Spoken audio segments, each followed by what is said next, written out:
Yes, people, and welcome back to Normski TV and the What's Going On podcast. It's good to be back on another World Cup evening. As we're talking right now, Congo just taking a shot at goal against Dr. Congo against Portugal, and it's over to you, CR7, because after what I witnessed on the highlights from Messi, the GOAT. Wonderful hat trick. Absolutely brilliant. Gonna turn 39. Gonna turn 39 on his next birthday, and he's doing that. Can you imagine? Mick Arteta, not Arteta, sorry, Messi. I don't know why I've got Arteta in my head, but Messi, if he wins another World Cup back to back, then listen, look, there's no even no argument. We shouldn't even be talking about it. This man is on another planet. And I watched, big up to Shane Goon. I watched his highlights of the game. And obviously his air foundation is going well. Everything looks like it's on course. And he's the hand of God. And hopefully the hand of God will rescue his hair. So big up to Shane all the time, man. I think he's doing a watch along. And listen, it is a busy evening, so there's lots of people streaming and doing a watch along of that. So I'm not expecting big numbers this evening. Now look, Big D is not able to make it this evening. He's just resting up at the moment. So listen, just have him in your prayers and stuff like that. Hopefully he'll be well rested and recuperated. I've been feeling well for a couple of few days, but listen, he's back home resting up in that king size bed. So Big D, if you are watching, big up to you. And I'm hoping that any of the other guys did put out a thing on my chat to see whether they're available. I know Ez was saying he might be on this week. Not too sure about the rest of the other gang. But look, if not, if it's me one, it's me one this evening. Obviously tonight, I will be on with DJB 9 o'clock. So this is going to be a relatively short show. 9 o'clock. We are going to be doing the England watch along, the DJB Normski Mingle watch along. So come and check us at 9 o'clock tonight. I've got the Portuguese game on. So if you see me looking up, it's because I'm seeing what's going on. But big up to Khawaja, who's in the chat as always. The prayers of the mods, and we know Portugal won. Dr. Congo, John Evans with the goal, and listen, he's a baller. But look, for Chelsea, you know what I mean? We wanted him at one point, but just maybe not. Oh no, sorry. What am I talking about? That's the other guy. Sorry, what am I talking about? Excuse me, bro. I'm on another planet, bro. I'm thinking about John Neto. But look, he's got the goal for Portugal, and listen, I'm sure Ronaldo is going to want to get on the score sheet. At the moment, we've got top goal scorer Messi. Obviously, he's got the hat trick. So he's at the moment currently the golden boot as we speak with Justin, who plays for New Zealand on 2 goals. And I think, who's the other person? There was someone else. I can't remember the other person. I think, Erling Haaland, I think, on 2 goals. Nearly had a hat trick last night against Iraq. A good game and lots to talk about. We are going to be looking into the World Cup and just previewing some of the games. So on the menu tonight, we're going to be looking at the World Cup review highlights and lowlights. Yeah, Minos Shook, one of the favourites. We know who that is. Spain. What? They were wasteful. Absolutely wasteful. Cape Verde. Listen, I don't even know the size of their population. But look, they did an Arsenal low block, whilst Spain played like Arsenal, just passing the ball side to side, couldn't break them down, and it was frustrating. It was wasteful, and expecting them to step up to the plate when Yamal came on. The game did step up, but it ended up with a 0-0 draw. So that was a big, massive shock. And we will be sort of going through some of the fixtures, some of the games that you thought were really great. So there were some really good draws, some great draws in there. New Zealand, that was one of the teams that in the draw. Hold on a second. It's like I'm doing a watch along as opposed to a podcast. But hold on. Portugal on the ball. They're in the area. They're still passing it around the 18-yard box. Yeah, they're just toying. Congo can't get the ball off of them. So listen, I do expect Portugal to win this. Still 1-0, 37 minutes gone. And we'll see what happens. I think they've really had a hydration break. And what, guys, what do you think about the hydration breaks as well? I mean, look, I know some of the countries that they're playing in is proper hot. But then there's other stadiums where, temperature there is quite controlled and cool. Some people say they don't really need to have an hydration break, but this is what it is. They have up to 3 to 4 hydration breaks, 3-4 minutes long. So, is this the way forward? Well, we'll see. Quite just say smash the like, subscribe to Normski along with the panel as well. As tonight, at the moment, I don't look like I've got any panelists with me, and I get it. They're probably watching the game and are busy.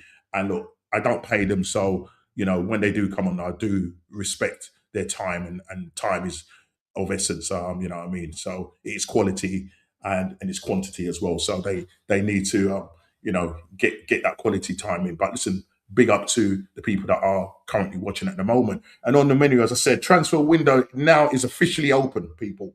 And it's going to be a busy summer for your clubs. You know what I mean? We're seeing Tottenham, Real Madrid. They're starting to motor along. So we'll see what happens. Big up to AFC always. The hydration time is just for commercial. Yeah. So they can have the old commercial break. I get that. I hear that, AFC. I just hope this is not the way forward. I mean, look, it's America. Are they going to do it in other countries? Let's see what happens. But look, yeah, it's like first quarter, second quarter. You know what I mean? It's crazy. It's crazy. But listen, it is hot in some of the parts of the world out there. So they need to get them drinks down their stomachs, you know what I mean, to keep them well hydrated. Carter, big up Norms go along with a legendary panel chat. Good evening, everyone. Welcome back. Yeah, we're back. We are back. And yeah, Spurs. Listen, Spurs are not hanging about when it comes to transfer targets. Paul Van Eck, the All-Steam bomber, coming from Brighton. They've Tottenham have got him over the line. So we'll be going to some of their targets and what it means for De Zerbi going forward. Because listen, last season he took over to obviously save them from relegation. He did do it, and listen, last game of the season went to the wire, and they win the game. Now the thing is, De Zerbi needs bodies, whether it's control. Whether it's quality or quantity. Do you know what I'm trying to say? Because they have been decimated with injuries last season. And then you're talking about the quality of their attacking forward. I mean, the defense, Romero looks like he could be on his way out. You know what I mean? Because obviously the way he sort of kind of treated Spurs, I think at one point when they were going through their issues, fighting relegation, he was out the country. So obviously the fans are not happy with him. And it just looks like he could be possibly one away. As I said, they've got a couple of players on the free, a defender from Bournemouth, and also Robinson from Liverpool on a free as well. So they've got in some like Robinson. For Robertson, he's going to be an experienced player that will come in and be that depth for the left back position there. So they're doing their best. It looks like Tottenham are backing the manager. He's on a 6-year contract, from my understanding, and possibly now he will be the second highest paid manager behind Mikel Arteta, because now Pep is not here.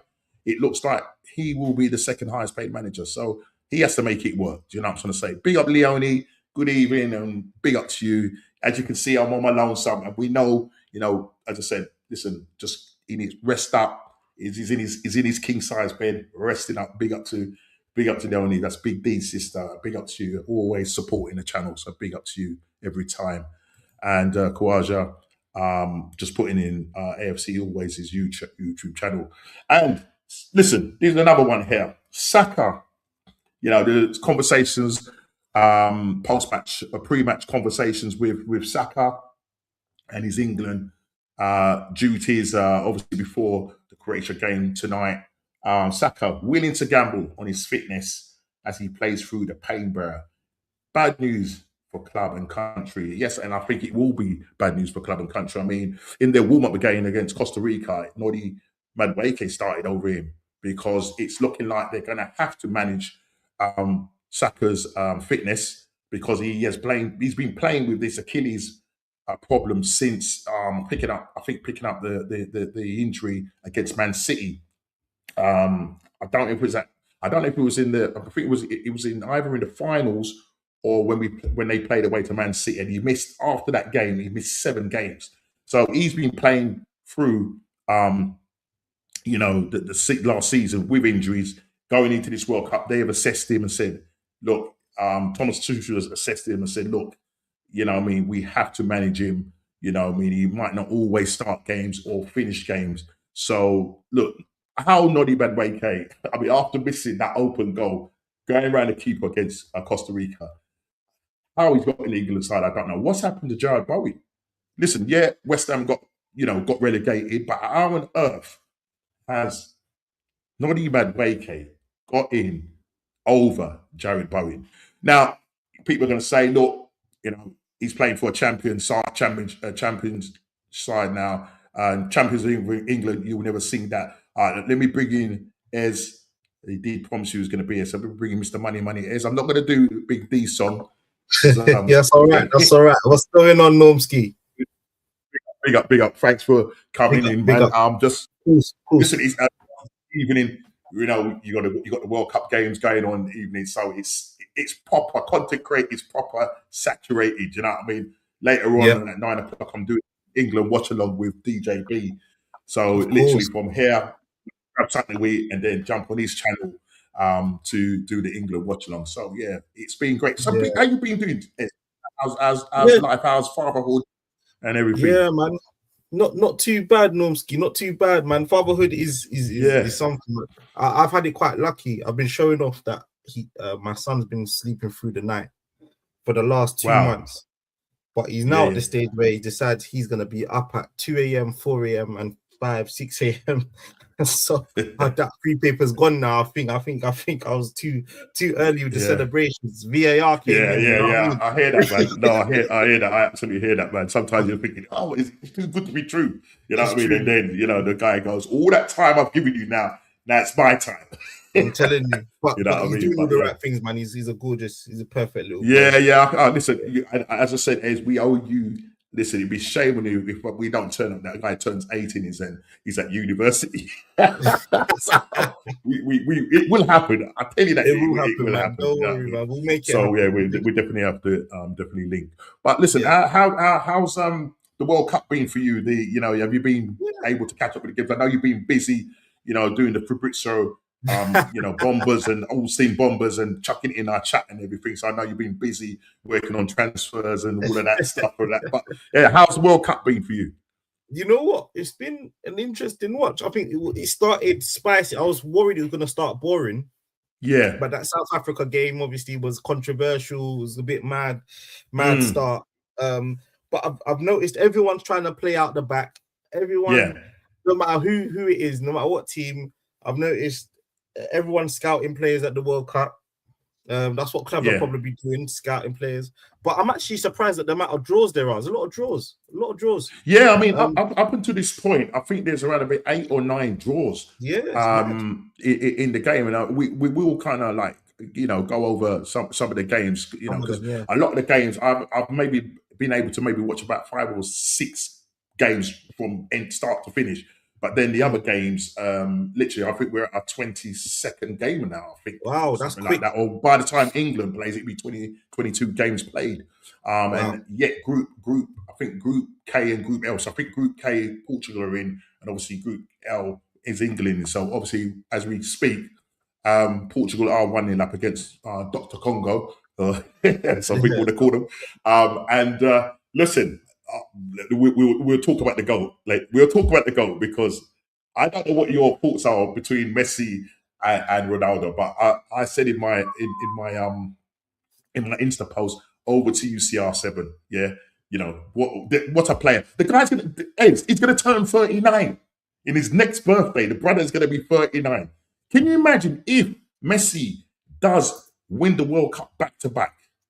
He has to be.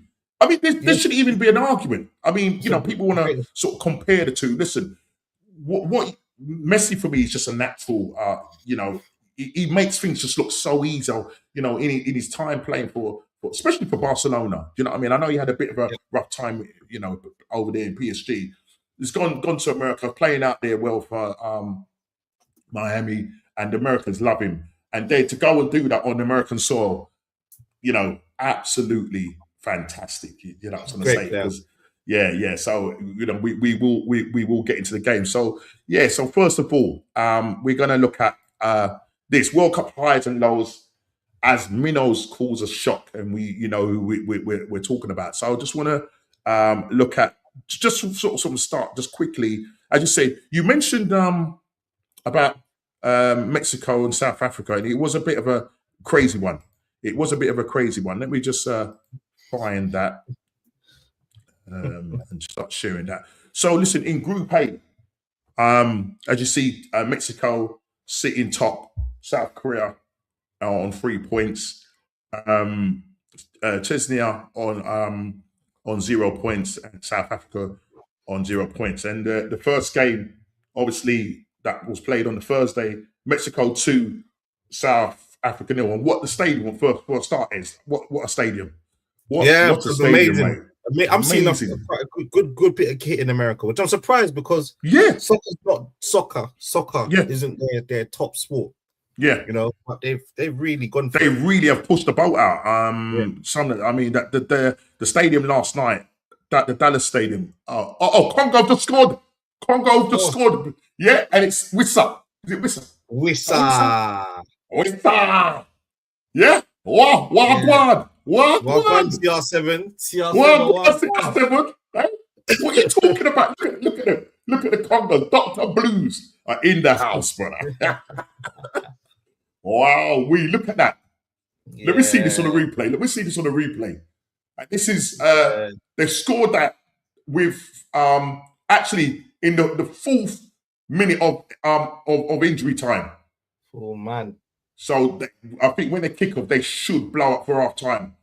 Jan Wissa with the goal, and a couple of the Portuguese players are going to the referee.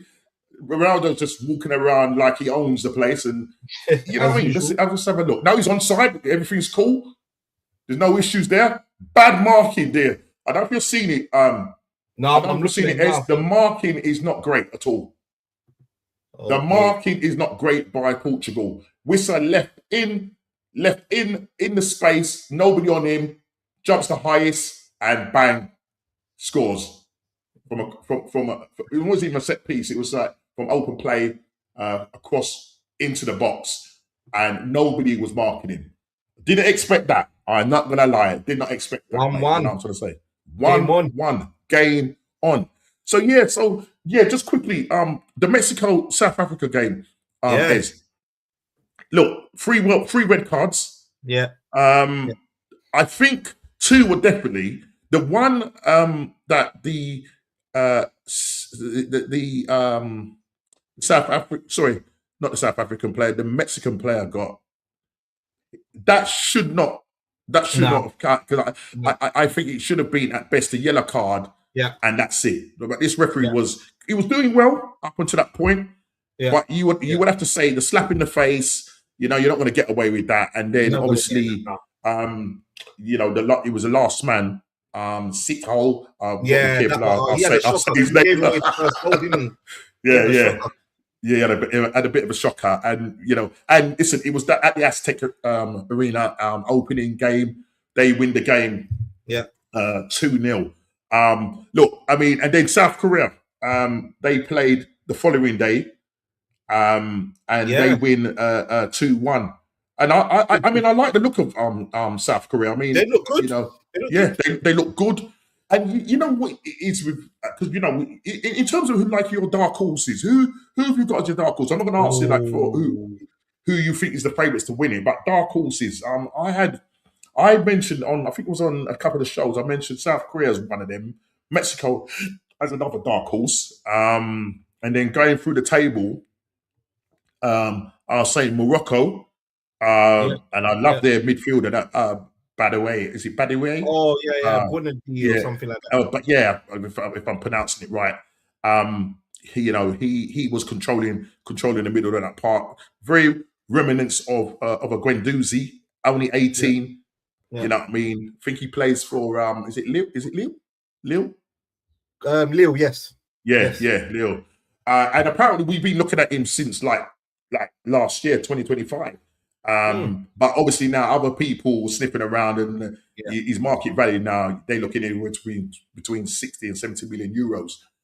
So yeah, it is. There's going to be, I think, Man United. They're interested.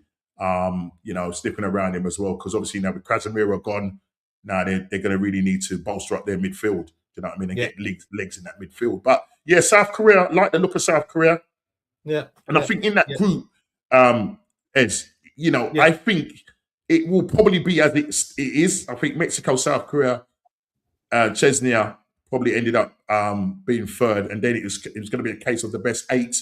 Now, obviously, teams that finish third and finish on 4 points will obviously go through, and then it's the fight for the other sort of more to do with like the points and goal difference might be the situation for third place finish, and then we go to Switzerland, where in that Group B everybody is on 1 point. What did you get to see any of the games, or No, I like didn't. Canada? Well, Canada was a little, yeah. I caught some of the Canada actually. I caught some of it, but I wasn't locked in enough to watch just to make judgments. Yeah, On this. I mean the game. I mean, they scored first. Bosnia, what's the name, scored first. And Canada did look a little bit suspect. Yeah. From set pieces, but then Promise David, I think, came on as a sub, and it was Carl Larin in the 78th minute. Yes. Equalising. Equalising. And they end up 1-1, and then Switzerland, Qatar, 1-1. I mean, that was obviously played in the early hours. That would have been in the early hours of Saturday morning. I think. Let me just.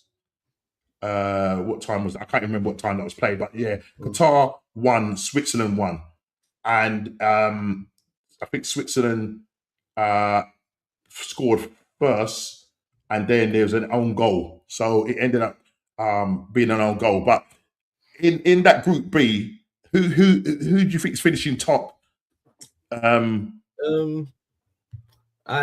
think it will be the Swiss. Yeah. It'll be the Swiss that'll finish on top. They've got quality enough. A lot of them play in Europe. At mid-table teams. I think they've got the best group, best chances.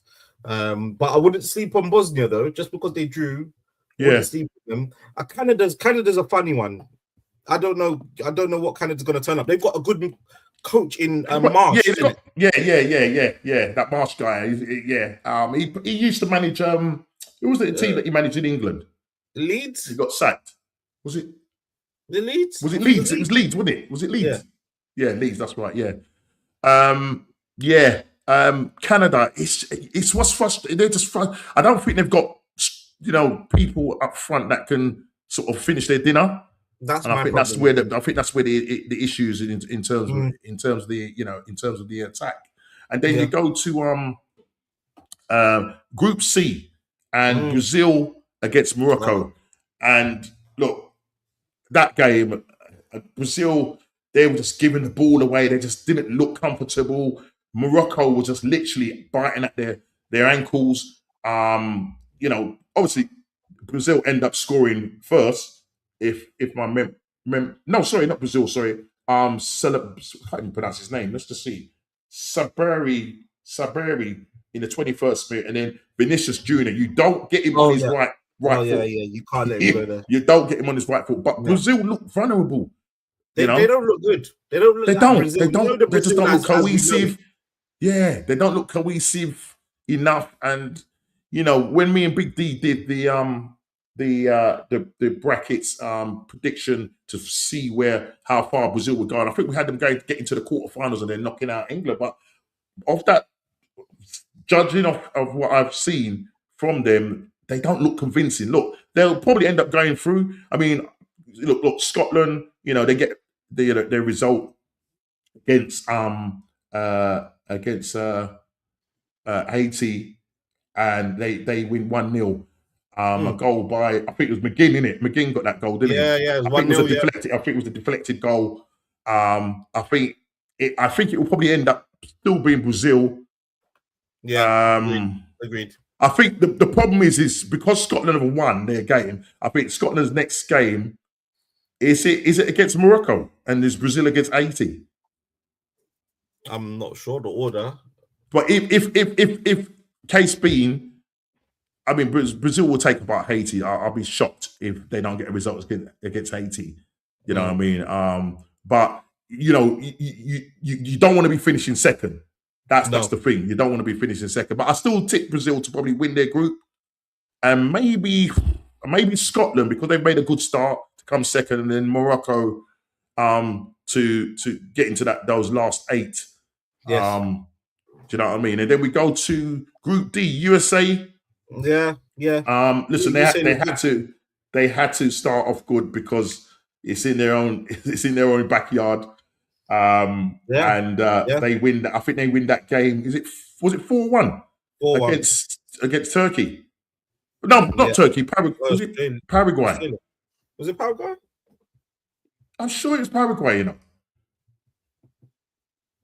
Yeah, it's Paraguay. America, yeah. USA against Paraguay. Yeah, they beat them 4-1. Australia beat Turkey 2-0. Chris Woods holding up the ball really well. And that Justin guy. Plays for Motherwell, gets 2 goals. And if you look just on the right side of here, you will see that the top goal scorers are Elijah Just on 2, Erling Haaland on 2, and Lionel Messi with his hat-trick on 3. So that's as it stands where they are. But that obviously that could change. But listen, New Zealand, Australia have made a good start. Sorry, what am I looking at? Sorry. I'm looking at the wrong one. You know what? I'm mixing Australia. You know what I've just done is I'm mixing Australia with New Zealand. It's Chris Woods with New Zealand. Yeah. Sorry, apologies for that. Yeah. So sorry, it was Metcalfe in the 75th minute and Nestroy in the 27th minute against Turkey. I'm surprised at that. I thought Turkey, would have given them a game, or would have won the game. Based on the players. I mean, they've got some good technical players, and I really thought that they were going to do well against them. So I was a bit surprised by the result, but Australia, as I say, beat them 2-0, and then as I say, America beat Paraguay. What do you think the final runnings will be in that Group D? I think Group D, USA top it. Yeah. I think it will almost be as it is here. Yeah. I think it will be USA, Australia. Turkey don't seem to have enough. They used to have good players. Good technical players and that. But I don't really know too many. So I think it will probably finish in that order: USA, Australia, Turkey. I think so. Paraguay. I probably expect Turkey to beat Paraguay. Yes. And that. But USA, they look fit. They look strong. Oh yeah, they look up for it. Yeah, you know what I mean. Then we go to Group E, Germany. Obviously, goal difference. What a whooping! I mean, look, Carousel. Look, I know you pray to Jesus and God and that, but brother, the prayers are there. But bro, listen, Carousel. Look, they look like they're going to be the whipping boys for Group E. Yeah. 7-1. Kai Havertz. But this is the team Jamaica couldn't beat to get to qualify. Yeah. Do you know what I mean? Crazy. I saw a meme. I saw a meme on Insta. I think it was either on Instagram or X, and there was some Jamaican guy saying, "Boy, I'm glad we never got to the World Cup." You see what they do with Carousel? You know what I mean? So You know what I mean? But yeah, look, Germany. Look. They, Carousel, they did their best, but they just had too much for them, and it was just about how many goals. 7-1 the highest throughout all the groups at the moment. Kai Havertz getting 2 goals. But the thing was when I think Carousel scored. Was it the 4th goal? I can't remember which it was. I think they went 1-1. It was quite early. It was quite early, wasn't it? Didn't they go 1-1? Did it go 1-1? Yeah. Let me have a look. It was either 1-1 or 2-1, but I think it might have 2-1. I think Germany went 2, and I think then they made it 2-1. Ah, okay. I think they made it 2-1. No, they went 1-1. They went 1-1. Yeah. Oh, Livano Comenencia. Yeah, on the 21st minute. Yeah. But then after that, their first World Cup goal, finals, brilliant. You know what I mean? Against Germany as well. You know what I mean? But the nation was. You could imagine the nation there were cheering and of course. But look, we do expect Germany to win that group, and then Ivory Coast against Ecuador. I think Ivory Coast winning that game 1-0. Again, I think the way I think it will probably. Well, I know for a fact that Carousel will be out, and it's just about who can score the most goals. And at the moment, Germany have put 7 past them. I do expect Ivory Coast to deal with them, Ecuador to deal with them. So same. And I think as it is, Germany, Ivory Coast, Ecuador, Carousel, that will probably our Group E will end up. And then we go to Group F, Isak and Gokres linking up, but they win that game. They win that game 4-1. My memory is certain, right? Let me just check that one. Where was it? Oh, I've gone. Oh, yeah. So Netherlands and Japan draw that game. That was quite a good game, a good 2-2 game. Again, the thing with Holland, they are so frustrating to watch. They are. I know, just for me, it just got some good players. They got some good players. They are frustrating to watch. But Japan, again, another Asian country doing really well. Years ago we would probably look at them and say, but they have. You can see that they've come a long way in terms of their football development. And they didn't let. I mean, they literally it's when they did score, Van Dijk from I think it was from a corner. 6 minutes later they equalised.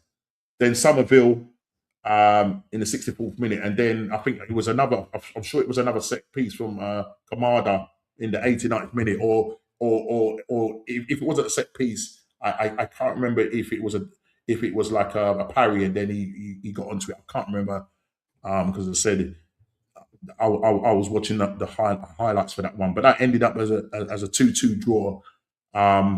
And the Sweden-Tunisia game, I think that was a 4-1 win. Let me just find that one. Sweden. When did they play that? When did they play Sweden? Sweden played 5-1. Okay. 5-1. Gokres with a goal and assist. Isak with a goal and assist, both assisting each other. But it was the 2 goals. I think it was if I can pronounce it, Hyri. First goal was brilliant from outside the box, and the 90 plus 6 minute, that was really good as well. And then Swansburg Savenberg getting the goal in the 84th minute. So look, Sweden 5-1. That group, interesting group, but I think it will probably. Do you think Netherlands will change place with Japan, or do you think it will probably stay like that? Well, that group. I think Japan look very good. I actually think they look very more organized than some of the teams around them. Yeah, and I think if they can be stubborn they could finish exactly where they are second. I think Netherlands and Sweden might be the switch around. Right. Yeah. Because I don't see Sweden defending certain teams. Not even Tunisia. Yeah, we'll see. But I think Japan can win. And then you've got Group G, New Zealand. That's what I was talking about. Chris Woods holding up the ball and getting the 2 goals. Just to the link up between the two of them. Guy played for Motherwell in the Scottish Premier League, and they win that game against Iran. Yeah. And obviously, there's the controversy with Iran, playing there. I think it was either Iran or Iraq. Like when the national anthem was played, there was a lot of boos in the crowd and stuff like that. But then once the game, got going, I think it was the Iraq game where I think Iraqi who played. Didn't they equalise the Iraqi? Let me just go down to. I think they did. Yeah. Yeah, Iraqi with no, hold on a minute. The Iraqi lost to Norway, didn't they? Yes, but they scored. Norway scored. Then, but it was New Zealand. Was it New Zealand and Iran that equalised? No, yeah, that's right. Yeah, that's right. Yeah, so it was all draws in that game because New Zealand, I think it was 2-2. Against Iran. That's right. Sorry, it was Iran. I think it was in that game where Iran, when the national anthem was played, they were getting booed. Really? But it ended up Iran, rescuing it and getting it back to 2-2. And then the Belgium Egypt game. The final score was 2-2. Got you. Yeah. Because in that Group G, everybody's on 1 point. Yeah. So Belgium again, a little bit like Holland. I don't trust them. Yeah, don't trust them. I just don't trust them. Listen, De Bruyne, you got Doku in there. Do you know what I mean? Just not it for me. I mean, against Egypt, they look lively. I think they ended up if that game they ended up. I think Egypt ended up scoring first.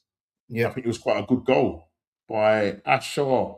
And then it was an own goal, so it took an own goal for Belgium to equalise basically, and that was in the 66 minutes. So they didn't look for me.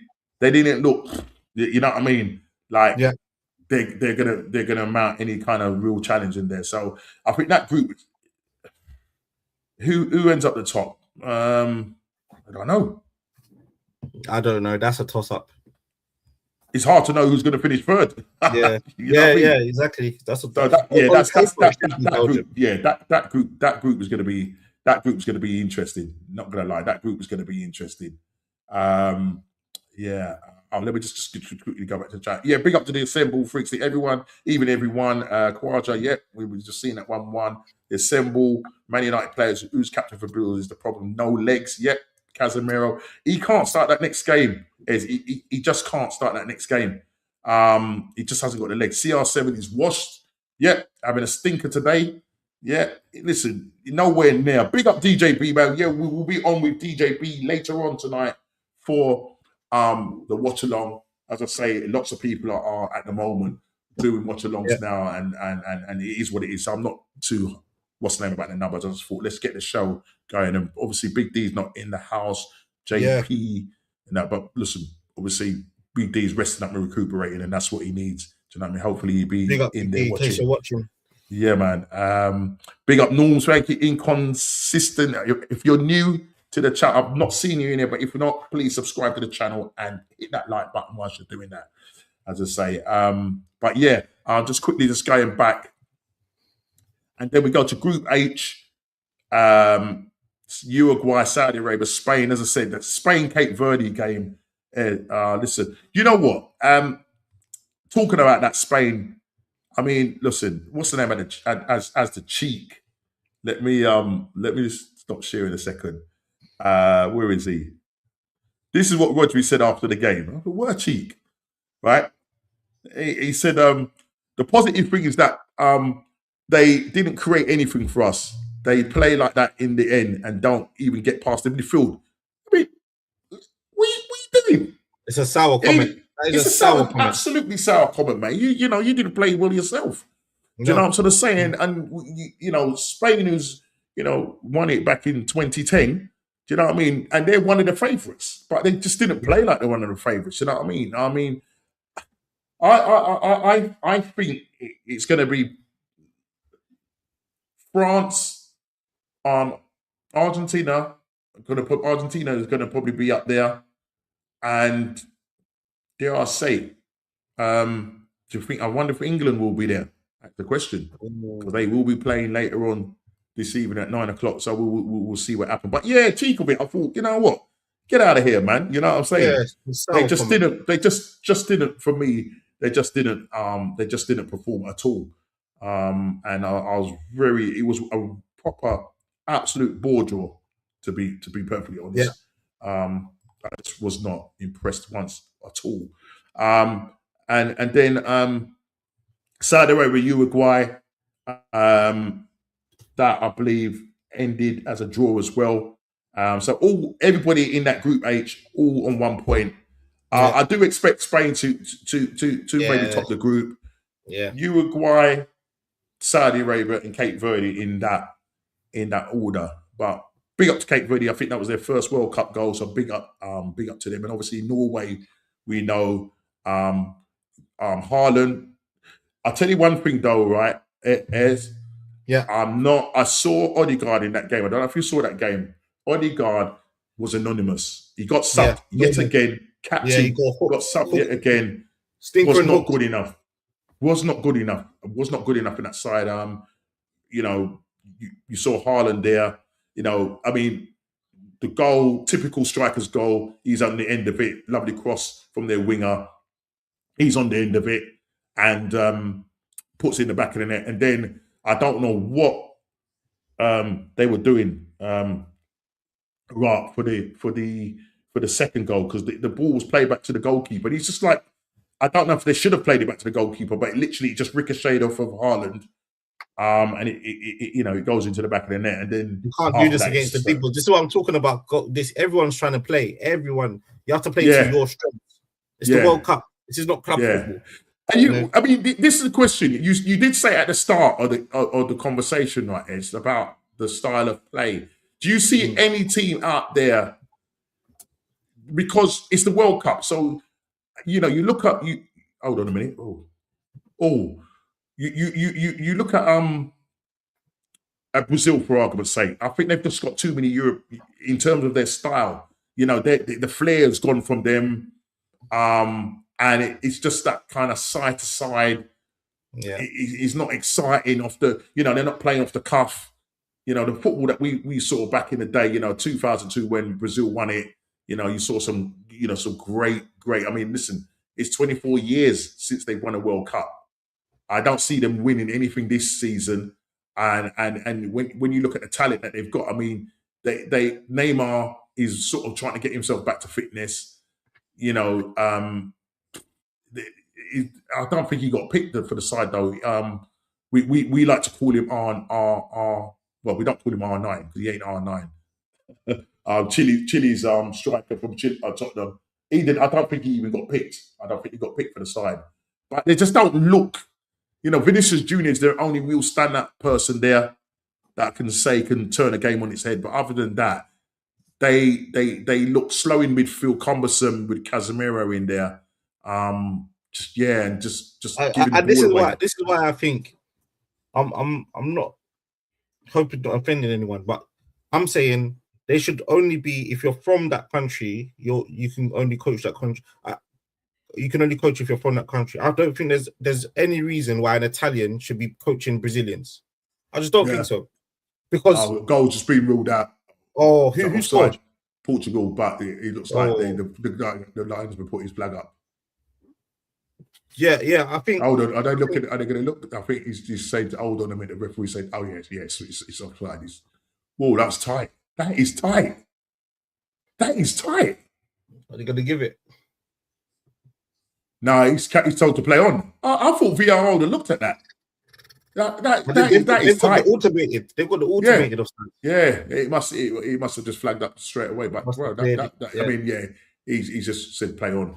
But as you're saying, I think because of style of play, I feel like there's certain countries that have certain cultures, especially, you know, the flair that is normally known from Brazil. A Brazilian coach would only teach that. You know, the Spanish are tiki-taka. Yeah, they should have a Spanish coach, and you know, even if you want to go down, the Senegalese coach should be Senegal. You know, I think English should be. You know, there's guys in England like Eddie Howe and these things. They should go for one of them. Yeah. You know, so yeah, it's frustrating watching teams like Brazil pass the ball around side to side. Yeah. You know, what do you think of, like, you know, obviously England, you know, have decided to leave certain players back home. Personally speaking, I don't know how Noni Madueke is. He could end up starting the game tonight, because obviously I will talk about the Saka injury situation and the fact that he's gambling with fitness and stuff like that. And I think that's going to be bad for club and country. Hold on. Oh, just hit the post. Congo just hit the post. Oh, they're getting closer. They're getting closer. I don't know, because I was talking to Southern Guna today, Matty, big up Matty, and he was saying that he's got Portugal to win this, but boy, the way Portugal are playing right now, I don't see them winning it either. Boy, do you know what I mean? I don't think they've got the defense. No, they haven't. Yeah, it was Jar Neves that scored the first goal. Obviously, the PSG guys. So well done. They're bringing on guys. Sadiq, he's coming on, number 14. But listen, these African teams, Senegal, and these they're powerful players, you know. You know, they're powerful players. Right, Argentina. Listen, last night or the early hours this morning, Messi, it was the Messi show. 3-0, and obviously Austria winning as well, 3-1. But we need to talk about Messi. We need to talk about Messi. So let me just stop sharing here and go to Messi. Big up, Jez, man. Big up to you, man. Big up, yeah. Listen, not a lot of numbers in, but listen, we thought we'd do the show. Everybody is obviously streaming and watching the game, and I get it. But big up to Jez, and I'm hoping that Khawaja would have put his, yes, there you go, the press of the mods. Well done, Khawaja. The European teams are kind of struggling. Yeah, got to absolutely agree with you there, man. And Jez just saying, evening to Khawaja, just saying welcome back to Jez, and Jez is obviously dapping back. Welcome back, my man. But yeah, Ez, let me go to DJ B Arsenal. Evening DJ B from Jez. Let me go to this. Where is it? Let me find it here. Okay, no, it's here. Listen, we got to bring this geezer up, man. I mean, what a player. What we saw from him last night or early hours of this morning, both goals were fantastic, and a tap in. How he does it, I don't know. The guy's going to be 39. You know, he's Fabrizio has sort of reported back to say, Leo Messi, this is my 6th World Cup, and I still feel like I'm in good shape. Fortunately, I'm doing well. We managed to win a tough match. It's important to start tournament with a victory in the first game, as that's never easy in the World Cup. We get that. We have seen that. And then it says it's his first ever hat-trick for Messi, and he's turning 39 next week. What are we doing there, man? I mean, man. I watched the highlights, man, and I thought, this guy is absolutely brilliant. You know what I mean? He just makes football look so easy. He does. He just makes it look so easy. Do you know what I mean? He does. He absolutely does. For me, he's the greatest of all time. And I know there's other people that might say Pele, and all these sort of things that before. What about Maradona? What about Maradona? I mean, you know, Staines, man, my hand of God. Jens is not too happy with the hand of God, you know. but I mean, Maradona, he listen, what a player as well. I mean, that 1986, that amazing run that he made. But you know, the English are not going to forgive him for you know, the goal that shouldn't have been. You know what I mean? If VAR was there, they would have definitely ruled that one out. But unfortunately, have them kind of technology. But for you, why Messi over Maradona and Pele? I know. Do you know why? Because I've seen him do things over football that nobody else thinks to do, and it's not that nobody can't do them. It's because he does it in moments that are critical. He does it in moments which makes people look silly, and he's done it at such a consistent level. For how we're just talking about his age, he's faced everything. For me, he hasn't got a height advantage. He's not a tall guy that is going to use his muscles, and he's pure. Put the ball on the ground and I'll outplay you, and that's exactly what he does. He's not even got the pace necessarily anymore, but he's still able to do what others just can't do. For me, there's better attackers than him in the world, I would say, but there's not a better footballer in the world in terms of what he does. All-round game. It's all-round game because he can play in that 10. Yeah. Right, left wing, he can play wing, he can play on the wing, he can play right. You don't know what he's gonna do. And most times, if he's gonna, listen, some people say he's gone to America, that's it. Hang your boots up kind of thing. He's doing this on the world stage. Still doing it, my man. Do you know what I'm trying to say? It's crazy. Absolutely crazy. They're just showing the stats. 541 passes from Portugal to Congo's 190 something passes. Wow. And right, I honestly, I don't know what Ronaldo's doing. He's just like, they can't even get the ball to him. He's having to come deep. Congo on the attack. He's laid it across. Man. Hold on. Okay, it's a throw to Congo. Yeah, crazy. Maradona was an amazing football, but still, Jez. Yeah, he was an amazing football. Yeah. He was a cheat. You're not gonna lie, man. Terry Butcher ain't gonna forgive him for that. I'll tell you that now. I'm sort of saying he ain't gonna forgive him for that. But yeah, it was crazy. But yeah, and then obviously Pele, but Pele is Pele. Do you know what I'm trying to say? But I just say because I've watched. Him Messi in the live in that sense, you kind of get I know you can go back and watch the old footage of Pele. I've seen Maradona, play and stuff like that. But there's just something about Messi, I don't know. He just does things with the ball, as you rightly say, that you just think, how? To be honest, all you got to do is ask the footballers, and most footballers, if you ask them Messi or Ronaldo they'll tell you I say Messi. And if that's what pro footballers are telling you, most of them are saying Messi. But it's like he slows down. It's like time slows down for him. Yeah, everything that he does, it's just like, because they look easy, Ez. He's very easy on the eye. I've always said about Barcelona, when you watch Barcelona play under Rijkaard and under Pep, the football that they played was very simplistic but effective. Do you know what I mean? You couldn't get the ball off of them. They knew, it's like, telescopically, when you got Iniesta and their man, in midfield, they knew exactly who he was going to be, and their movement, they were so fluid. It was just too difficult, to mark these players. And then once they were in front of goal, 9 out of 10 times they're going to score. That's why you look at his goal scoring stats; it's just ridiculous. I mean, obviously Ronaldo's gone to the Saudi league. And I think for him, it's more about stats and scoring the most goals and whatever. But you need to do it on the big stage. Yeah. And at the moment, Messi is doing it on the big stage, and at the moment, Ronaldo is not. You know what I mean? And that must be gutting him right now. Do you know what I mean? He must be thinking, like, bro, after to see what the GOAT has just done, I need to be up there too. I think in my head, Ronaldo's. I feel that it's more a lot of stat merchants. A lot of people like him because, look, he has scored lots and lots of goals. And he's going to start try and stat pad to be the highest goal scorer of all time. But it's all right being the highest goal scorer of all time, but you've got to win.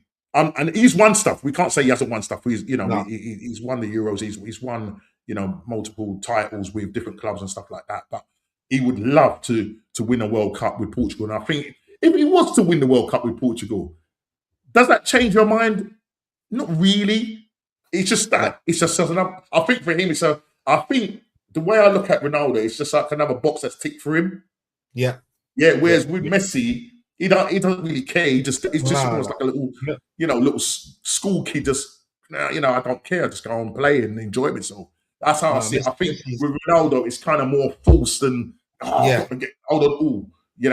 I've got to make sure that I'm ahead of with Messi. So they're always going to constantly. I mean, listen, we've seen them the same era. Two great footballers.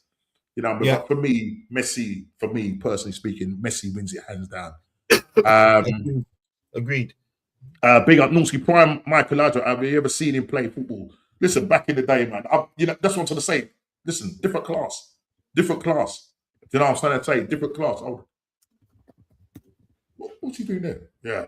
Listen, the footballers of, yesteryear an era. You know what I mean? Compared to the footballers now. For me, personally speaking, you know what I mean? Okay, I hear that, brother. I hear that. But personally speaking, the footballers, thanks for your time, man. I'm going to be coming down shortly. Listen, big up for coming on. I really appreciate it, bro. Always, Normski. Big up everyone, man. We're coming down because I know I want to sort of finish, but in the next 15, 20 minutes. But I'm just going to just kind of finish off with it. But thanks for your time and I appreciate it. We go again next week. Hopefully, we'll see something. Yeah, big up to you. Watch out for the updates, transfers. Yeah, definitely be looking at that. All right, take care. Bless, man. Yeah. Blessings. Prime Abramovich, Normski, how good was he? Yeah, again, another player, someone that we could have had, you know what I mean? When what's going on here? Under Wenger, but it just what it is. You know what I mean? He was a fantastic player. You know what I mean? He's right up there in terms of the goal scoring prowess as well. Very good player for his size as well. But he and when he played for Barcelona, he didn't see eye to eye with the managers. It is what it is. But we move on that. But listen, the World Cup has been really good. As I said, Spain bit of a ball draw. But we have seen some real good draws, and obviously we've just talked about Messi. Who do we think, guys? Who do we think in the chat is going to end up with the Golden Boot? As I say, unfortunately, there are a few whipping boys in there. So some of the good strikers and attacking players are going to take big advantage of that. So it could change, but at the moment, Messi is sitting there at the top with a hat trick on 3. I do think he will score more goals.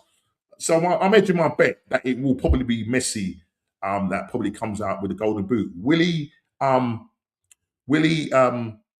and win the World Cup? No, listen, let's watch this space. Let's absolutely watch this space. Portugal on the attack, and they've just missed. Who was that? Was that Ronaldo?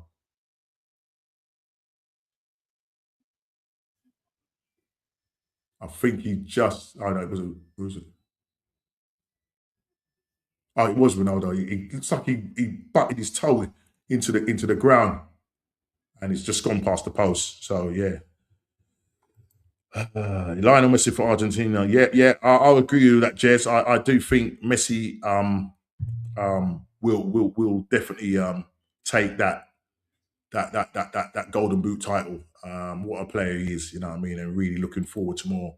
Also, Baggio Aji, yeah, who was better? You put him on the spot, bro. Aji, you know the thing with Aji, he was a great player, but he didn't get the plaudits that he should.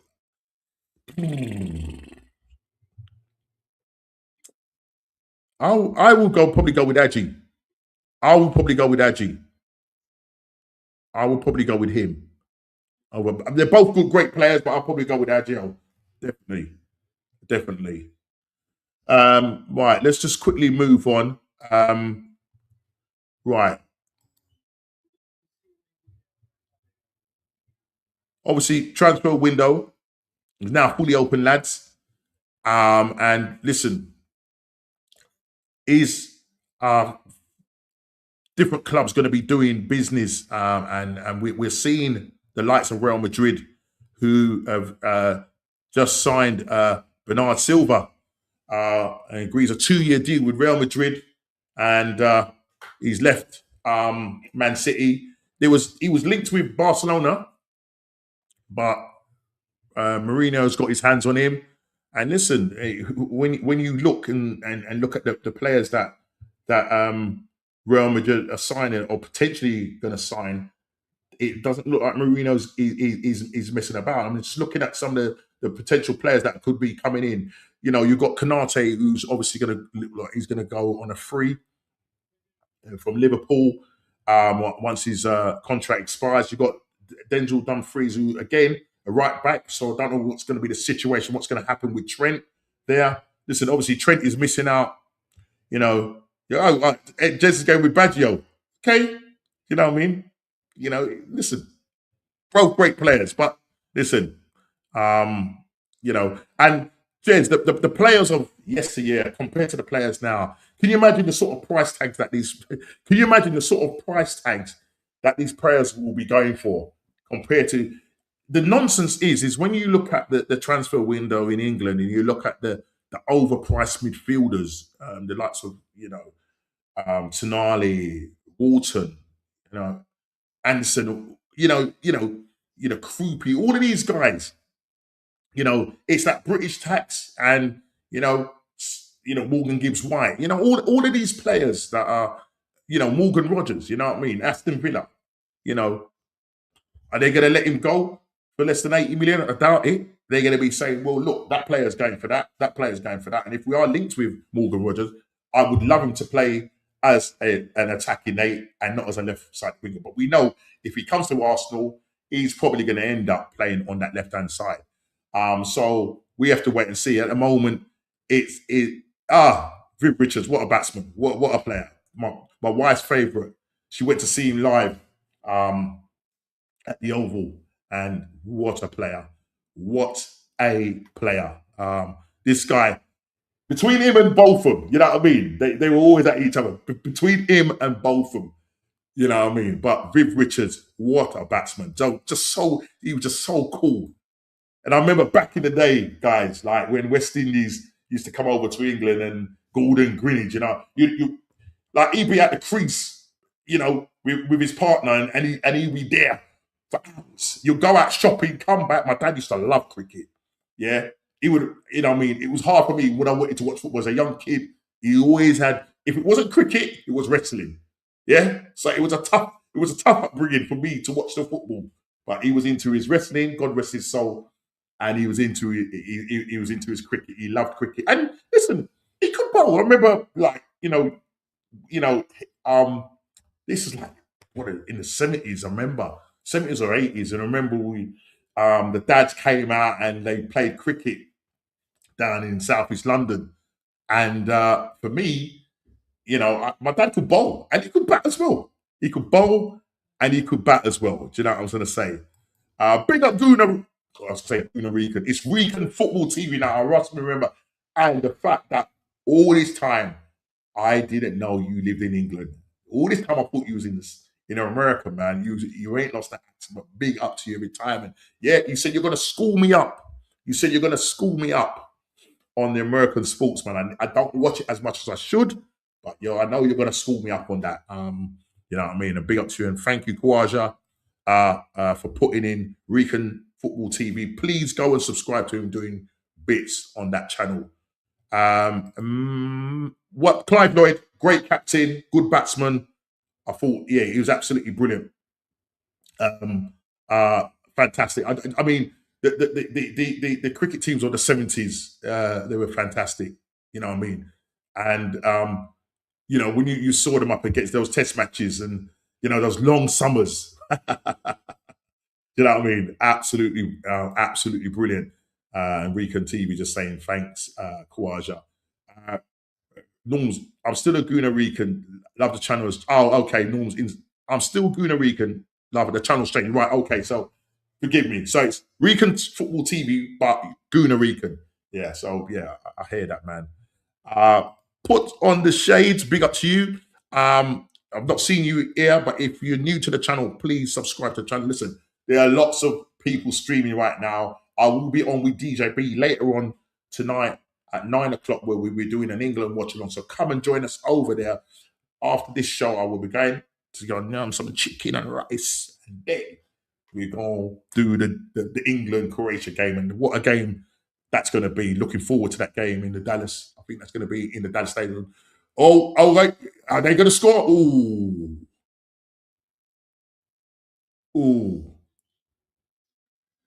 Yeah. Where's Ronaldo? What is this man? Well cut out there. Well cut out there. Well cut out there. Ransom Banks were blaming Declan Rice for overpricing of players in the window, acting like United didn't have. Exactly. Come on. When he come, yeah? You know what I mean? 90 million. Don't start blaming Declan Rice. You know, this has been ongoing. And I think Declan Rice is worth his weight in gold. 105 million. You look, nobody's talking about Declan Rice's price now. For what he's done. For what he's done for Arsenal. No one is having a guy at that price. But the problem is that at the end of the day, it's English tax on these players. And, you know, you look at players of yesteryear, can you imagine what they would be worth? A lot of these players are overpriced and overhyped. Overpriced and overhyped. Do you know what I'm trying to say? And the problem is with Anderson going, you know, if he does end up going to Man City, then are they going to pay the 120 odd million? Are they going to pay the 120 odd million for him? For me, that's where it's wrong. That's where it's wrong. Do you know what I mean? That's where it's wrong for me. Because he's going to go there, and what if he flops? What if he flops? Do you know what I'm saying? You know, and they haven't got Pep anymore. So Maresca is going to, they're on the attack. They're on the attack. Congo are on the attack. They are streaming forward like the Blue Arrows. And you're going to have a shot, and he puts you over the bar. Come on, you got to do better than that, man. Come on, you got to do better than that. Come on, back, man. You got to do better than that, man. You have to do better than that. Come on. At the moment, Portugal are not. I'm looking at Portugal and thinking, nah, not at the moment. Not at the moment, man. They ain't saying much at the moment. They ain't saying much. Kawaja say big up to Rican football. No worries, mate. Dennis Lilly, great bowler. Yes, he was an absolute great. We had some great bowlers. Andy Roberts, Michael Holding, better bowler for West Indies. Brother, let me tell you something, Michael Holding. Why, that guy could listen. I remember as a kid playing cricket. I used to play cricket. You know, my dad would have rather me play cricket than play football, but I did have a gut. And I remember playing for my secondary school, and they had this fast bowler. I'm not gonna, no word of a lie, right? I'm at the crease, and I was a middle sort of batsman, like kind of playing the middle, and I was kind of a bit of an all-rounder. And I remember this ball come whizzing in, and it whizzed past my ear, and all those. I thought, brother. And I wasn't wearing a crash helmet. I don't think I was wearing one of those crash helmets. If that caught you in the side, or you obviously, guys, you must have been hit on the fingers. Oh, mate. Cricketers that play for a long time, you know, and the batsmen, especially the ones that open, and you look at their fingers, some of them are all distorted. Even though they're wearing the protector, my brother-in-law plays cricket, but he was more of a bowler than a batsman. Again, a bit of an all-rounder. But, mate, you see some of their fingers, man, distorted from the ball hitting them. And you just didn't want one of them cricket balls hitting you. Listen, mate. And, you know, you have to obviously wear the old jock strap as well. You don't want to get it down there either. You understand? You don't want to get it down there. You don't want to get it down there. Put on the shade. I've been sub from time, bro. Just keep quiet. Oh, listen. Big up to you, man. Big up to you. It's nice to hear from you. And yeah, please, man. Please, hold on. Please do come and contribute in the chat. You are welcome here anytime. But yeah, so look, Bernard Silva, another player at Real Madrid. I've got Mark Cucurella, who what they're giving there. What they're giving there. Okay, players down. Here we go, Fabrizio Romano. I mean, it's pretty much done. This is from last week. He goes, exclusive Real Madrid reached verbal agreement to sign Cucurella. He's now, and he will go. So literally, once the World Cup is over, he will be there. And I'm sure, like, this is a Chelsea supporter, and you know, the likes of Enzo will probably want to leave as well. There's probably a number of players that will probably want to leave Chelsea. You know, um, you've got Alonso coming in there. They haven't got no, European competitions and that. So there are a lot of players in there that they're overstocked, I believe. And the players are not what you think they are. Listen, what the hierarchy was doing, late were doing was they were buying players and trying to flip them, and they're just overstocked with players. And they've got players on loan. They've got players. They're stocked with players, but which players really do stand out? Do you know what I mean? Which players do stand out? João Pedro missed out going to the World Cup, and it's unfortunate for him. But unfortunately, he's missed out. But they're going to have to make some changes in the summer. They got to sort out the defense. I think they need to probably make a couple of additions in their defense. But they're in this situation. They're in this situation where they've got to because they've been penalised because of their sort of financial dealings outside of football. Outside of football, then they've been penalised and have been sanctioned. So, I don't know what they're going to do some of it, and if they are going to get back. I assume they will get back. They've spent loads of money, but we'll see. We'll see what happens. We'll see what happens there. So, Richard Adley, tell me about him. New Zealand yet? Another great cricketer. Some great cricketers. I think it's like with all sports. You know what I mean? The cricket players of the 70s and the 80s were great. Do you know what I mean? They were just on another level compared to the cricketers now. You know what I mean? It's just, social media could probably play a big part. It's the same in sport as well, in football. Social media plays a big, and it seems to have watered down the quality of what we're seeing. I think a lot of the players are more worried about their social media status than they are, doing stuff on the field. You know what I mean? So this is what we have to deal. This is what we have to deal with. Mourinho will probably win La Liga this year, probably with the players that he's bringing in. But we'll see. And see how Barcelona get. They don't want to stay and trust the process. Well, this is it. They don't. You know what I mean? They don't. So it's going to be interesting. As I said, Tottenham, they're back in De Zerbi. You know what I mean? Their latest addition is Van Heck, who they bought from Brighton for 52 million. It says exclusive. This is David Ornstein Bomber. It says Tottenham Hotspur reached agreement with Brighton and Hove Albion to sign Jean-Paul Van Heck, who I think had his debut in the World Cup. His deal for 26-year-old Netherlands is initial is worth 52 million fixed, no add-ons. Luka Vucevic's situation is a separate thing. Offer worth 35 million and rejected by Tottenham. So I don't know what's going to happen there. Rafael Leao is the Portuguese Jeremy Doku. Yep. Yeah, definitely. So I don't know what's going to happen there. But again, Tottenham, look, they're doing business, and listen, they're not hanging about, as we can see here. They're not hanging about. They've got in Robertson. They've got in Van Heck. They've also got in that what's the guy from Bournemouth? I think he's another defender. And I think they need to bolster their defensive side, because with the injuries that they got, let me just find the Bournemouth. Where was it?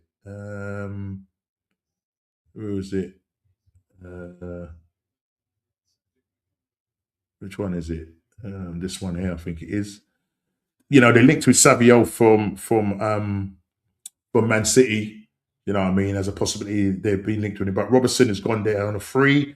Marcus Sensi joined on a free from Bournemouth. He's another defender. And obviously now Paul Van Eck, who also is a defender. So they're looking to bolster that side because they were absolutely decimated when it came to the defence. And the way if they nearly got relegated last season and the season before finished 17th. So the only way is up, you would think, you know what I mean, by Yazoo. The only way is up.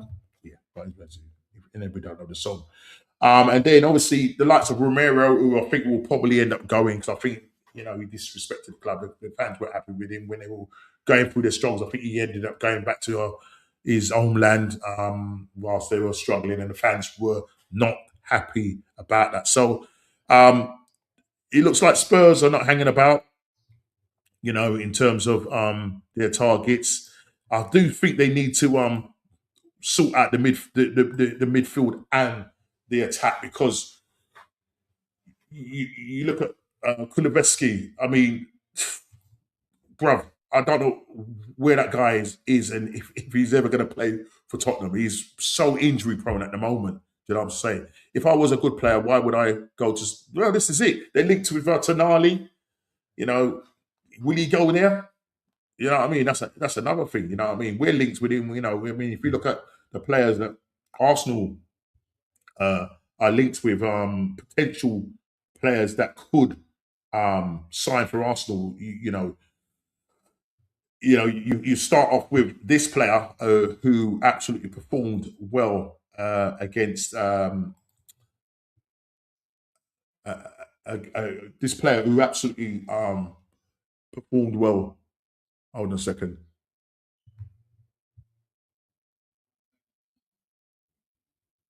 Yeah, I see him in the back. Liao. the Doku. The tall Liao. Tall Doku. But yeah, sorry. Let's go back. So Morocco, who ended up playing, I believe it was Brazil, and it ended up, with Brazil winning that game. Let me just go to. There's just so many. Sorry, no, they didn't win that game. What am I talking about? What game am I thinking about? They drew that game. Sorry. Yeah, Vinicius Junior. Morocco did score first, and then Vinicius Junior scoring, equalising.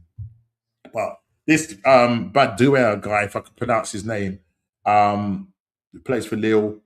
A lot of people are looking at him. Ayubu Badi,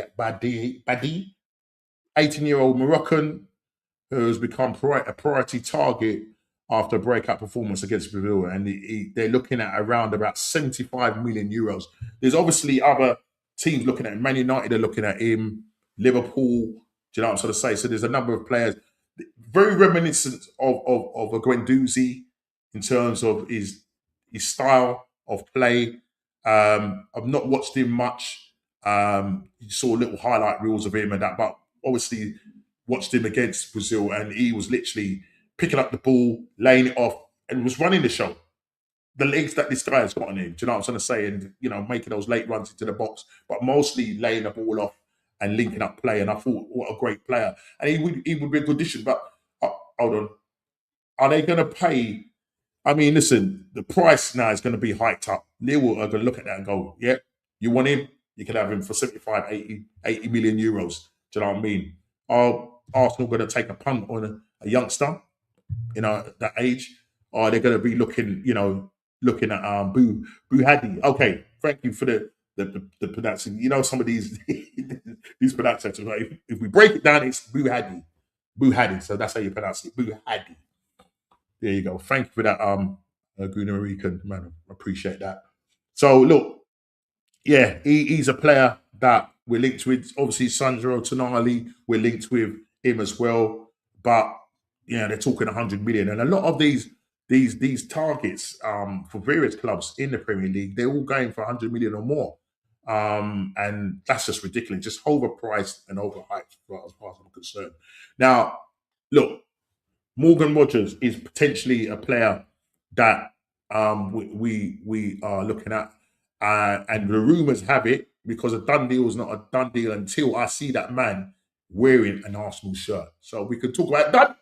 Whoa, we could talk about done deals all we want.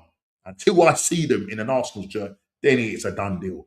But we're going to get the transfer rumour. The rumour mill is going to constantly be going. We are linked with him. It would be good to get him for Arsenal. There's talk that he wants to come to Arsenal.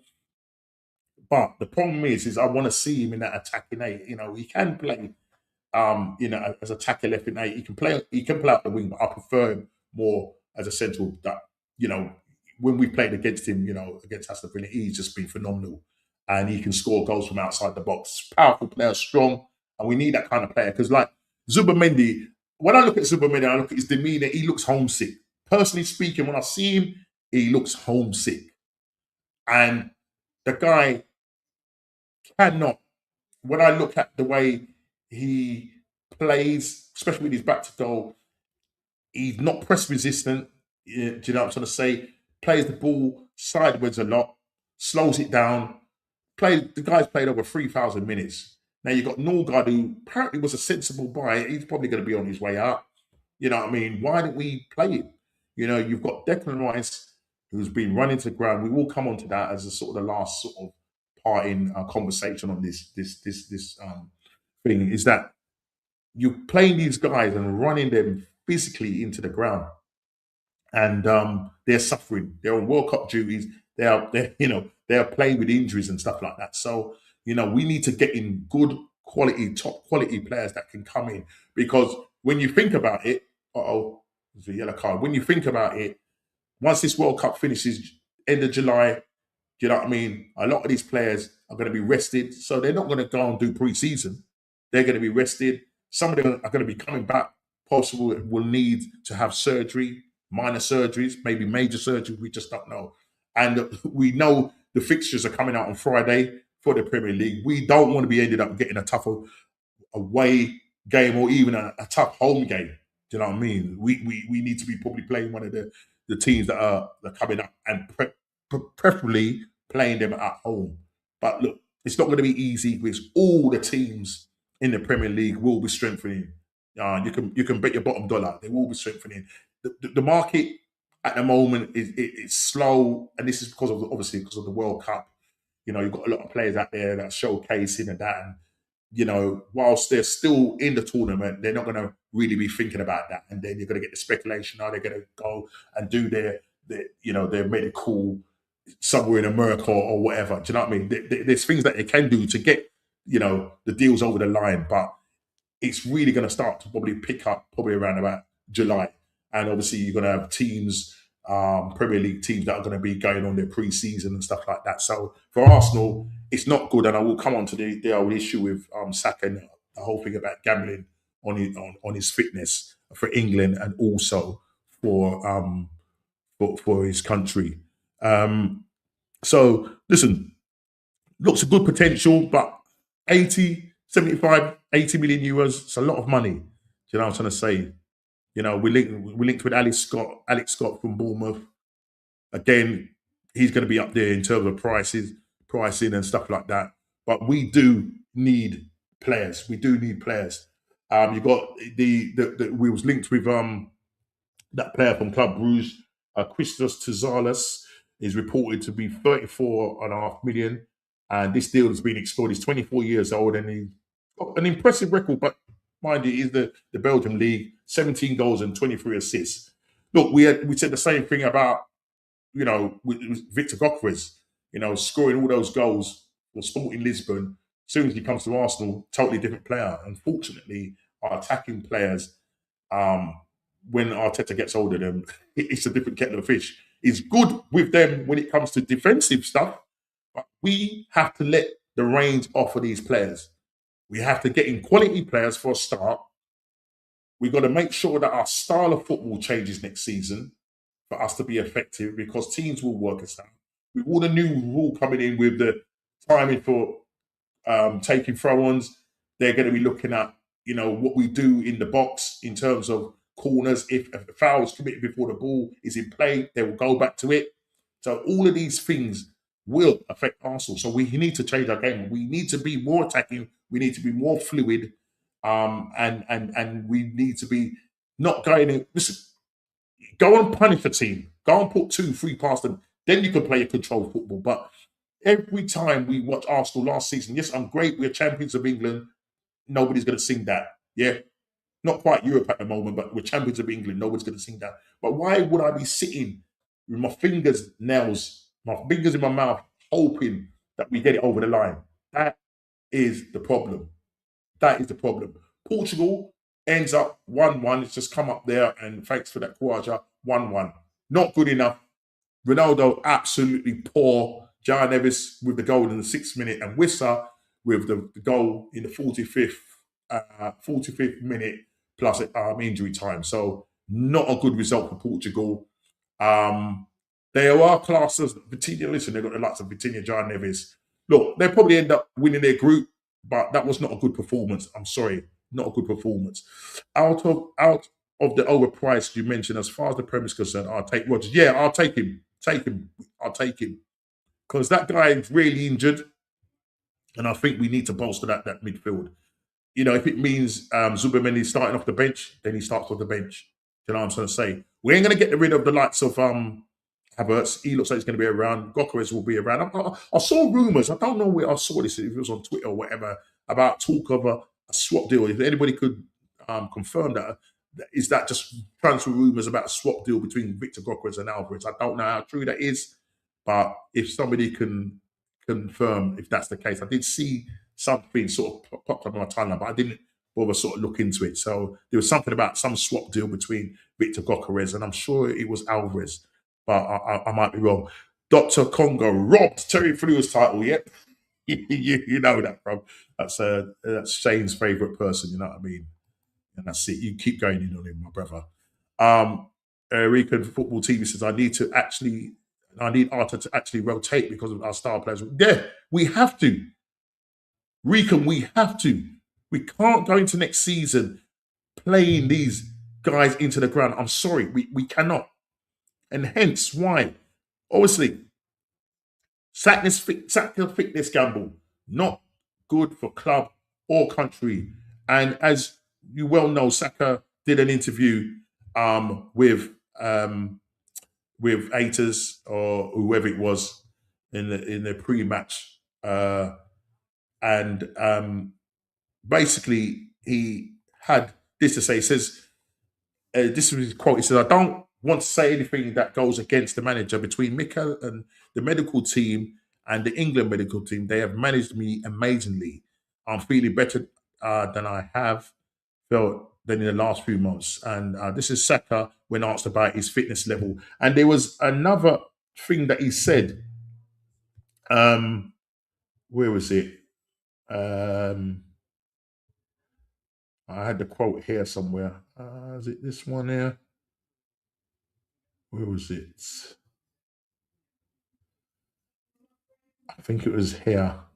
Yeah, let's just read this. He says, Saka has admitted he's continuing to gamble on his fitness to play for England at the World Cup final, but said he's ready to go despite a niggling Achilles injury, which he's had since March when he picked up against the Man City in the Carabao Cup final, and he missed 7 games. So he's been playing with injuries.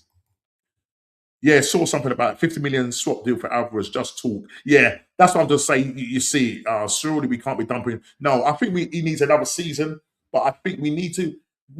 Listen, you saw the link-up play. I was talking with Southern Guna, and he sent me a text, and then we had a conversation regarding Gyökeres and Isak. Graham Potter playing them in a 2, playing off of each other, both assisting each other, both scoring, and both linking up well. Gyökeres holding the ball up, laying it off to Isak. Isak, that's what he needs to do, scores. Same thing, mistake from, I think it was Iraq, who they played. It was Iraq. Let's just confirm it was Iraq that they played. There's so many games I can't remember. Let's have a look. Just let me have a look. Yeah, Iraq. No, sorry, I'm looking at the wrong one. Sweden against Tunisia. Okay, and literally a mistake, which Isak pounced on, and Gokos was in the right position, laid it off to him, and he just played it in the bottom left hand corner. Basic, simple stuff. That's what Arteta needs to do. With get a player playing, change it up, change up the formation, change up the system. I mean, we know he's going to keep Kai Havertz. You know he's going to start him because he started him in the finals or the City game. He started in the finals of the European Champions League. So he's going to be the starter. But the guy's scored only 2 goals since he's back, and he's not up to what I call match fitness. Maybe he's going to use the World Cup to get his fitness levels back up. But for me, with the injuries that he's had, the surgeries that he's had, I can see him breaking down again. Now, as I said, we need in terms of a left-sided player, we need to be going maybe a Brad, you say, as a Barcola, scored a great goal. Ball. I can't remember who played the ball. I think it was what's his name? What's the guy's name? The midfielder, Rabiot. Lovely ball and cross ball, and he's run from his left position across and dinked the keeper. Now, Barcolo's not known for his finishing. We saw that against us, where they were hitting us on the break, and I think he missed like 2 big chances, hit the post, I think outside of the post. But for me, I'll take him over Martinelli. You know what I mean? Trossard, will we keep Trossard? We'll see what happens. We may keep Trossard and sell Martinelli. Obviously, you'll probably get better money from Trossard. He's up in age and that, and I think he's contracted to 2027. I think something like that. So we'll see what happens there. But that left side we have to sort out. Right side in terms of the right back position. Not too sure what's going to happen with Ben White. He's going to be needing surgery. Timber, who's been sent back from the World Cup because Holland said he's not fit, groin problem, playing with the injury, came on in the Champions League with an injury. Declan Rice playing with painkillers, injections in his back. Saliba wanted to go and play for France. He's going to come back. He's probably going to need it. So a lot of these players that are coming back, they're going to need to be well rested. Just something to say. Then you've got Saka playing through the pain barrier with the Achilles problem. He's saying he's going to gamble on that. Yeah. He's overrated. Well, listen, he's got his assists and he's still crying for that Premier League, but he ain't going to get it. You just get your assists and behave yourself. Yeah, you know what I mean. But it's crazy. It's crazy. So for me, Saka. I was talking on another chat and they were saying that Saka needs to manage himself probably better rather than Tuchel and Arteta, especially making the decision for him to play and especially to play. I think Tuchel more because Tuchel has sort of said, look, I've got to manage him now because I can't see him starting all games or finishing all games. And him, they've chosen Noddy Madueke, over. Listen, I know Jared Bowen got relegated, but I would have taken him in the side, you know what I mean? Rather than Noddy Madueke. Just what I'm saying. You saw him start in that friendly warm up against Costa Rica. Goes around the keeper, people. Goes around the keeper, and what does he do? Hits the post. The whole goal gaping, and he hits the post, and then he has that little silly smile that he does. I'm sorry, not good enough.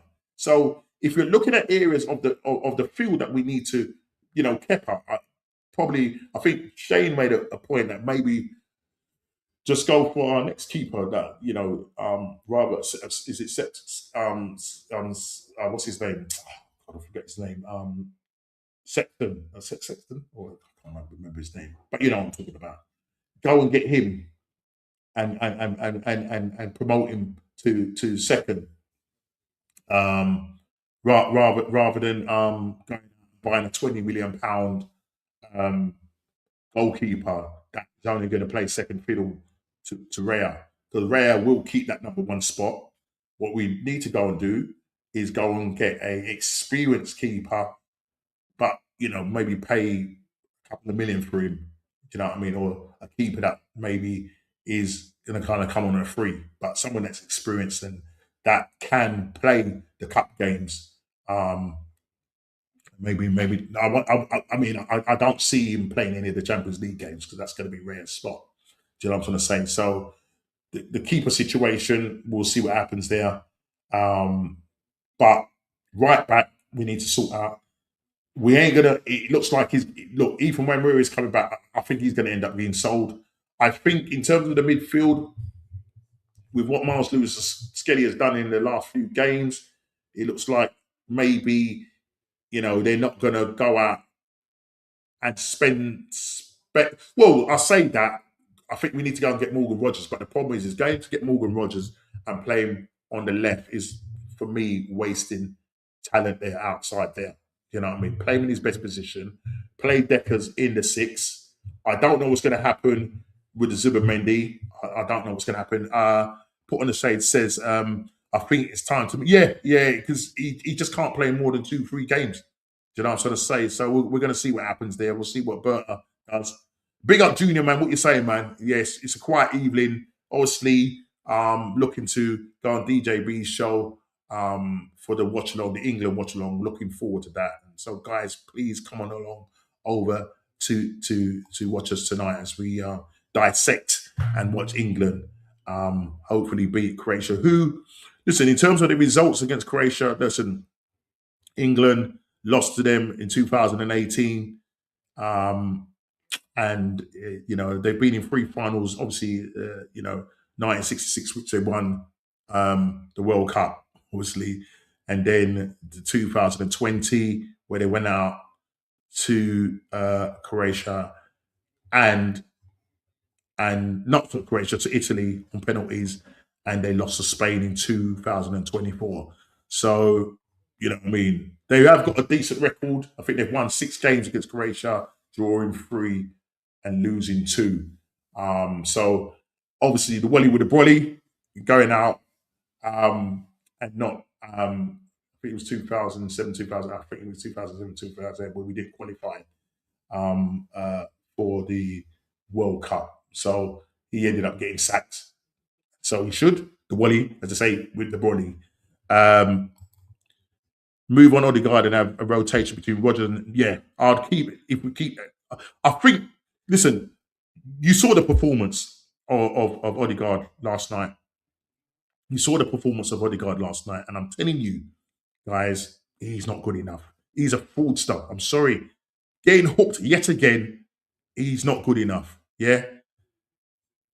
He's a fraud. He literally is a fraud. He's like, I was talking to Matty today, and I was saying, like when you got one of those guys that end up, if you go to the cafe, you go for a cup of tea, or you go down to the bar, and he gives you the impression that he's going to put his hand in his pocket and buy you the first round or whatever.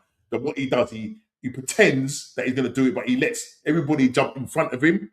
So every time he ends up going to the cafe or going to the bar, he never ever gets the first round. He never puts his hands in his pocket and says, right, let me be the first. So when you see him play last night, I'm thinking, what are you doing? You don't engage with the players. You wasn't at fault for the equaliser where you let the player run off you, he crossed the ball, and then you're pointing. Why are you pointing to the floor? Why are you letting a player run off you? How many times have you done that? You've done that against Bournemouth. You've done that at West Ham. What are we doing then? Do you know what I'm trying to say? He's not captain material, and Arteta needs to sell him. He needs to sell him. Do you know what I mean? Give the captain armband to Declan Rice. Obviously, Saka, they're going to say Saka should get it, but give it to Declan Rice. Move Odegaard on, yeah? And that's a very good shout there, Paul. I'll put on the shades. That rotation, because what we don't want to have is a situation come next season, because Declan Rice will be tired. Yeah, he has not had a break, and he's going to be physically tired. So he has to get these players in, Rodgers, and get Ethan Ramiro back in, but I think Ethan Ramiro will end up being sold. I think he will end up being sold. Pure profit. That's what's going to happen. McLaren did the same to Jamaica, from Wally with a volley to Wally on a. Listen, mate, the guy, and he wrote his resignation letter even before the game was finished because he knew his fate. He knew his fate, man. Do you know what I'm trying to say? It is what it is, man. But yeah, so my worry, guys, is that these players coming back, they're all going to be carrying some kind of injury. They're all probably going to need some kind of surgery. So are we going to really be ready at the start of the season? Really, guys, are we going to be ready at the start of the season? Because with the fixtures coming out this Friday, yeah, as I said earlier on, we need to get an easy start. Yeah. We need the preseason to go well. We need to get in the players that we need to get in so we can get them preseason. Obviously, players that, I think the name of the England side now. So Anderson and Rice in midfield. Madueke, yeah. So he started Madueke, Bellingham, Gordon, and up front, obviously, Harry Kane. Okay, so there you have it. Saka's on the bench. So this is the problem. This is the problem. But it is what it is. This is the problem. Yasser Raid, big up to Yasser, man. Thanks for the raid, man. Big up to you every time. Obviously, you was doing your watch along. Big up. Welcome in, Yasser Raiders. Big up. Yeah, and we are coming down. As I say, guys, please go over to DJB. Kickoff. Kickoff is at 9 o'clock. But we will be going live, I think, around about 8:45, 9 o'clock. If my memory serves me right. Let me actually see what he said to me. Let me see the time. So 8:50, we're going live. At 8:50, we'll be going live. We'll be talking all things England, the squad, how we think England are going to do. Obviously, playing at the Dallas Stadium looks like they're going to play with the roof on. So they're going to be playing with controlled temperatures, and albeit Paul Robertson is saying that this will probably suit England, but also will probably suit Croatia as well. But we need to beat Croatia to get up to a good start, top that group. We don't want to be ended up second, you know what I mean? Because we could probably come up stuck in one of the guys that finished top. So come and check us out on DJB on his channel at 8:50, where we'll be doing the England-Croatia watch along. But listen, guys, we are coming down. And as I said, let's open pray that, Saka tries and gets his fitness back. But, bro, maybe it's good that he is getting the rest. But look who the person that is coming in for him. Noddy better step up to the plate and don't do anything stupid. Don't do anything stupid. As my guy is saying, that we have to make sure, put on the shades, to make sure that we get in the quality players, make sure that the rotation is there in midfield, in not only just in midfield, but also in big Ting Normski, Steve Samuel. What are you saying, man? big up, man. Now, Steve, who do you support, man? I can't remember. I'm trying to remember who you support. Big Tings. Are you subscribed to the channel? If you're not, hit that subscribe button. Normski TV. I will be, not me on this channel, but I'll be doing a watch along with DJB on his channel. DJB, just type in DJB. It's called DJB and Normski, the Mingle watch along.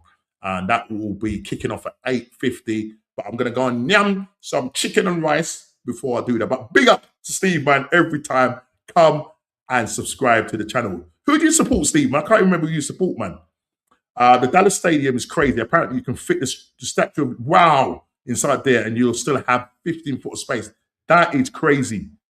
That is crazy. Big up, put on the shades, man. Big up to you every time. Thank you for your contributions tonight. I really appreciate it. Yeah, it's a quiet one. Not as many people in, and I get it because everybody is streaming and obviously doing it. But make sure the numbers come in for DJB tonight at 8:50, where I'll be going over to his channel to do the England watch along, and hopefully England will come through. But listen, people, thanks to everybody that's passed through. Big up to Jez, big up to Put on the Shade, big up to Kwaja, big up, big up to J-Lux, big up to you, man. Big up to Yasser for the raid. Big up to Jez, as I say, people that have come in. Who else was in there? Recon Football, big up to you every time. We need to link. Also, who else was there? Saw the Assemble in there. Amakel,